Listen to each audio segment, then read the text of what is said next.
Agima de alias Pugi. So hello mga kaibigan, mapagpalang araw sa ating lahat.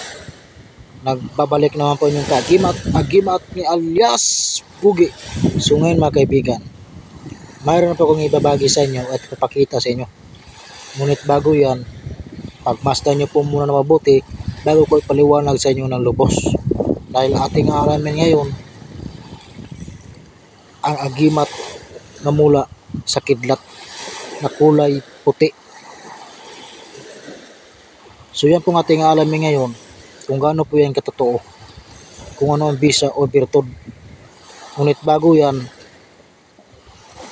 inuulit ko po sa inyo, pagmasdan nyo po muna ng mabuti bago ko paliwanag sa inyo ng lubos. So ngayon, kung interesado kayo, panoorin nyo po ito hanggang sa pagtapos sa video na ito.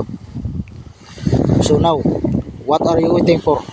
Let's get started. If you are interested in such things, this video is for you.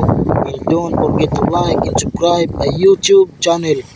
So pakisuporta ang aking YouTube channel mga kaibigan para tuloy-tuloy tayo sa pagbabahagi ng mga agimat o mutya na nagaanyong pato. So, okay? So now,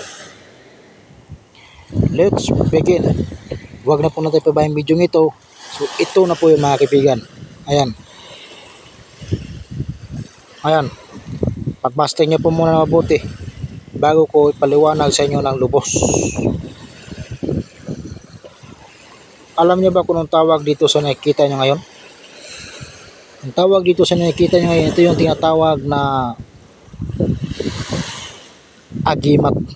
Ang agimat yung mula sa kidlat na kulay puti. So malamang pamilyar po kayo rito, lalong-lalo na sa mga taong naniniwala sa mga kakayahan ng mga agimat o anting-anting. So ngayon, ang bisa po nito ay isa din po ito sa pinakamalakas na agimat na dapat itangan ng mga tao, sa mga taong naniniwala sa mga kakayahan ng mga agimat o amulet. Kung legit lang po ang hawak po ninyo ng mga agimat.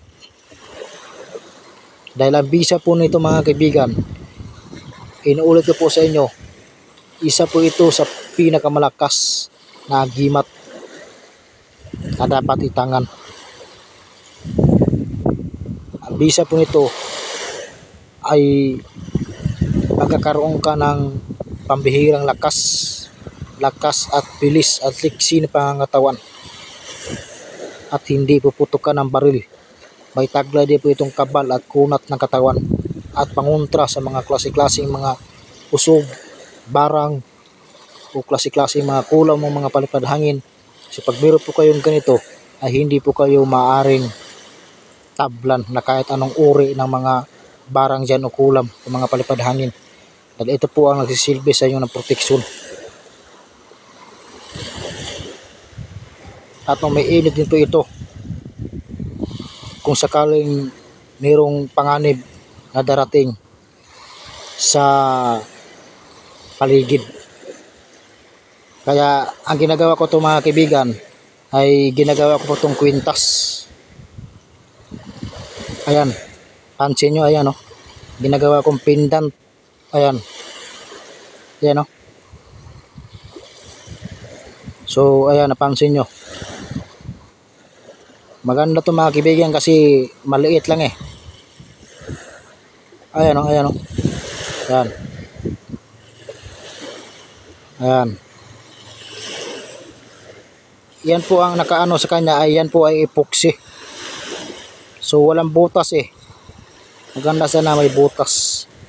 Kaya ang ginagawa ko na lang mga kaibigan, ginagawa ko ng paraan ay kumuha ko ng epoxy at dinikit ko rito. Ayan. Epoxy po yan. Ginagawa kong kwintas o pendant. Maganda eh. So katunayan yan mga kaibigan ay tatlo po ito at magkaibang klase. Hindi ko lang mapapakita sa inyo yung dalawa kasi nakabalot na tila na kulay pula.